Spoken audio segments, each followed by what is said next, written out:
इय्याका नाबुदु व इय्याका नस्ताईन। पिछले 2 दिन से जिस तरह से पाकिस्तान जल रहा है, जिस तरह से बदअमनी की लहर, दहशतगर्दी की लहर ने इस मुल्क को अपनी लपेट में लिया हुआ है, तो हम पाकिस्तान तहरीक इंसाफ के बिहाफ पर सिर्फ इतना कह सकते हैं कि मुल्क के अंदर इस्तेहकाम तभी आएगा जब मुल्क में सियासी इस्तेहकाम होगा, जब मुल्क में नुमाइंदगी उन्हीं को दी जाएगी जिन पर अवाम ने एतमाद किया है। मईशत से निपटना हो, दहशतगर्दी से निपटना हो, अमनो अमान से निपटना हो या अवाम का पुरसाने हाल करना हो, तो सिर्फ वही पार्टी, वही लीडर जो इस मुल्क का सोचता है और जिस पर इस मुल्क के अवाम को एतमाद है, वही ये काम कर सकता है। तो खुदारा जो इस मुल्क में हो रहा है तो पाकिस्तान का सोचें।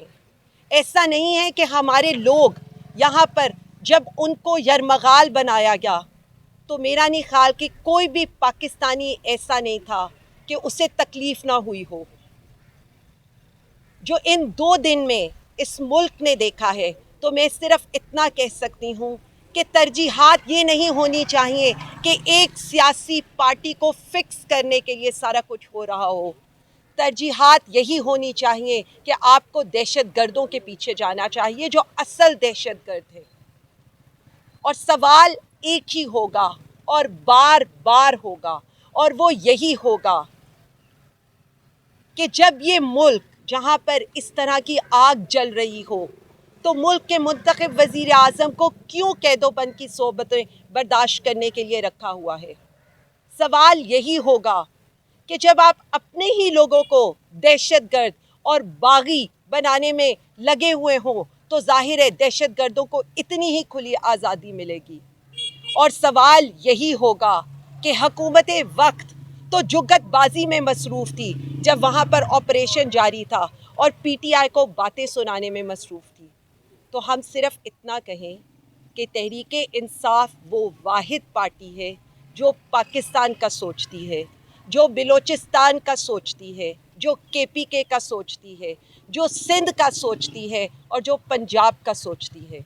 और वज़ीर आज़म इमरान खान वो वाहिद लीडर हैं जो इस मुल्क को, जो पंजाबियों को, सिंधियों को, बलोचियों को, पठानों को एक कर सकते हैं। हम सिर्फ इतना कहना चाहते हैं कि जब 2014 में एपीएस का वाक़या हुआ था तो हमने अपना धरना छोड़ दिया था और हम जाकर मुल्क की बाकी सियासी जमातों के साथ इस मुल्क को बचाने के लिए बैठ गए थे। तो क्या अब ऐसा कोई लाया अमल क्यों नहीं अपनाया जा रहा? हमें फितना या इंतशारी कहने से इस मुल्क में दहशतगर्दी ख़त्म नहीं होने वाली। हम कल भी मुहिब्बे वतन पाकिस्तानी थे, आज भी मुहिब्बे वतन पाकिस्तानी हैं, और पाकिस्तान ही हमारी तरजीह है। सियासत बाद में आती है, पाकिस्तान पहले आता है। तो हम सिर्फ अरबाब इख्तियार से इतना कहेंगे, मुल्क का सोचें। वो शख्स जिसे आपने बेगुनाह जेल में रखा हुआ है, उसको रिहा किया जाए ताकि इस मुल्क में सियासी इस्तेहकाम आए, इस मुल्क में माशी इस्तेहकाम आए, अवाम के मुंतखब नुमाइंदों को उनका हक दिया जाए। पॉलिटिकल विक्टिमाइजेशन, हमें दीवार से लगाना इस मुल्क का नुकसान कर रहा है। माशी तौर पे बदहाल हो चुके हैं, बदअमनी सर उठा चुकी है। वो पाकिस्तान पर वज़ीर आज़म इमरान खान के दौर में टूरिज़म थी, आज टेररिज्म का गढ़ बन चुका है। वो पाकिस्तान जहाँ पर हम ट्रेड की बात करते थे, आज एड का मोहताज हो रहा है।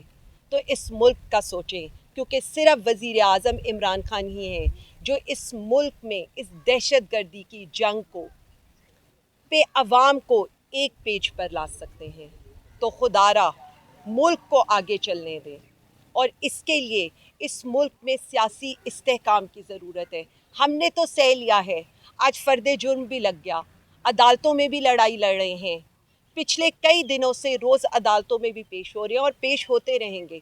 लेकिन अगेन आपको सिर्फ इतना ही कहेंगे, रूल ऑफ लॉ की तरफ देखें, इस मुल्क में जमहूरियत को बचाने की तरफ देखें। और अगर कोई पाकिस्तान की इंश्योरेंस पॉलिसी है तो वह वज़ीर आज़म इमरान खान साहब है। बहुत शुक्रिया। پاکستان زندہ باد، عمران خان زندہ باد.